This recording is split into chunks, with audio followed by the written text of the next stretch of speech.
So the first step of always is to prime those lovely peepers. I'm actually using the new Benefit Air Patrol BB cream for eyes. It's a new primer they've come out with and I'm really enjoying it.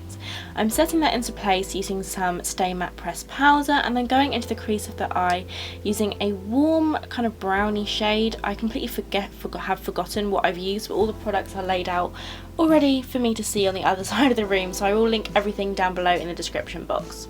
I'm applying a piece of tape to the outer corner of the eye because midway through this I decided I want a really sharp edge to the outer corner.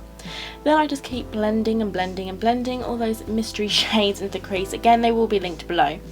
Then I'm taking this red eyeshadow from Kryolan and it looks a little bit pink, and the reason I love this is because you've placed those peachy transition shades underneath.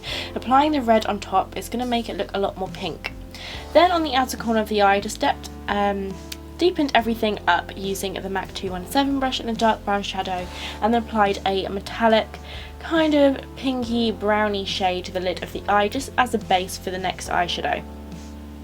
The next eyeshadow I'll be applying, which is the star of the show, is from Neve Cosmetics. If you haven't heard of them, you need to check them out. They are amazing. It's from the Scarisme palette. I do have a full review on the palette below, which I'll link in the description box below. So I'm just packing this onto the eye using a MAC 242 brush, dipped in some MAC Fix Plus, and then blending everything out with my MAC 217 brush, just making sure to diffuse those edges, making them look nice and blurry, if you will. Then I peel off that tape, then it gives that nice satisfying sharp edge to the outer corner, and I'm going ahead and applying some gel liner as thin as I possibly can using an art detailer brush on the outer corner of the eye and creating a very kind of sharp wing, which I was very pleased with because it was a good wing. We're having a good wing day. So I'm just starting by applying it along the lash line and then slowly building it up to the outer corner, and then when I'm happy with the length of the wing, I'll go and meet that into the lash line, creating a super sharp wing. I filled in my inner rims of my eyes with a super creamy black kohl liner and then smudged this very messily under the lower lash line, and then smudged it out using this flat brush from the Urban Decay palette with a bit of that red shade underneath, just to kind of make it look super vampy and smoky and just beautiful. Absolutely beautiful. And then I took a little bit of that same colour from the Scarisme palette. It's the only kind of reddy shade in the palette, so you'll know which one I'm talking about. And then blend everything out using the same blending brush from earlier, just to kind of diffuse it a little bit. When I apply my foundation later on, it does kind of diffuse it a little bit as well, so don't worry about that if you've gone a little bit overboard. This is the best thing about going in with your eyes first. If you make a mistake on the lower lashes, you can always fix it. I applied the new Anastasia Beverly Hills highlight in So Hollywood on my brow bone and inner corner.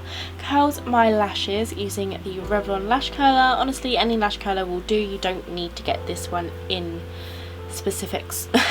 And then I applied a little bit of mascara. I don't need to go too overboard on this, but for some reason my lashes are just being very clumpy today, but it doesn't matter anyway because I'll be applying some big falsies. I'm applying some Ardell Dummy Wispies, which are my favourite go-to lashes. They just seem to go with every single look ever, and you're probably getting bored of me using them, but I love them. So if you are stuck on what lashes to use for a makeup look, Ardell Dummy Wispies, I promise they are your go-to.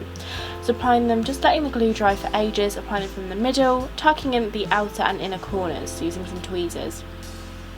Then once foundation, all that kind of jazz is finished, I'm going ahead and doing my normal face routine, which is the NYX matte bronzer in medium on my Sigma F25 tapered face brush. I know you've heard that many of times, but I absolutely love this bronzer. It has a very kind of reddy, warm undertone, but it doesn't make you look orange. I love it. I love this bronzer. Then once that's done, I'm going ahead and just adding a little bit of contour to the face. So I feel with such a dramatic look, you really need to kind of add the sharpness back into your facial structure.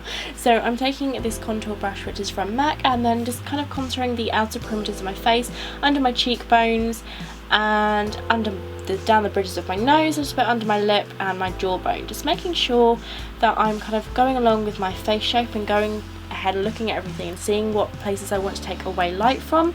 So everything you want to draw away attention from, you put the contour. Everything you want to draw attention towards, you add the highlight. So for instance, I don't want the double chin, so I contour under my jawbone, and I want a skinnier nose, so I go down the sides of my nose. It works, and it looks a lot better in photos, and looks just, I love it. I love it, I love it, I love it.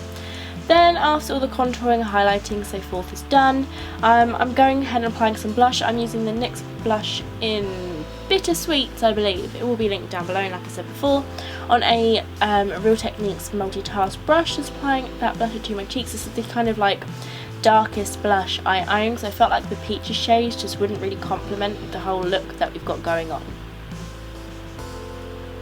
Once that's all done, I'm taking this new illuminator from ABH. I'm so in love with it. As you can tell by my face, this is my first time using it, and I'm just like, oh my god, I love it. It's in the shade So Hollywood, which is the kind of goldy shade out of the collection. I am absolutely in love with it. So I'm applying it very heavily on my cheekbones, a bit on the tip of my nose, on my cupid's bow, and kind of like above the section of my eyebrows as well, just because I love this and wanted to put everywhere that I possibly could. I love this highlighter. Then I'm going in with a lip pencil. This is from Maybelline. I forget the shade of this because it is very new. I've just picked it up the other day. It's very good and lasts a lovely long time.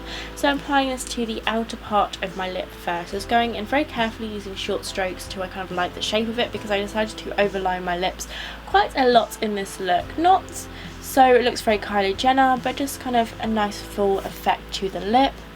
And then once the kind of outer perimeters of the lip are filled in, a good little trick to get that cupid's bow shape is to fill in an X on the cupid's bow.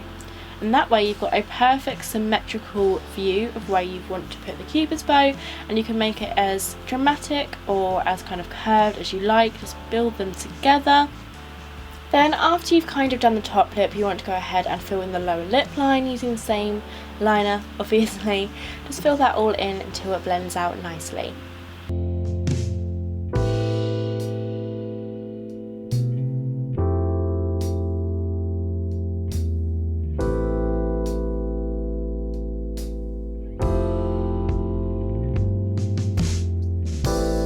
Then fill in the entirety of the lip. It's going to act as a nice base for the lipstick we're applying later on, or if you wanted to, you could just leave the lip liner on if you don't want to buy the lipstick as well. But it adds as a nice base for the lipstick and ensures it will last a really long time. This is a really attractive face right now. Much better. Then I'm applying the lipstick. I'm obsessed with this lipstick right now. It's from Maybelline. It's the new matte lipstick they just launched here in the UK. I don't know if they've been out in the US for longer than they have here, but it's a matte lipsticks, and the shade is called Divine Wine, and it's absolutely beautiful. As you can tell by just looking at it, it's just a deep, perfect, dark, browny red shade. I love it.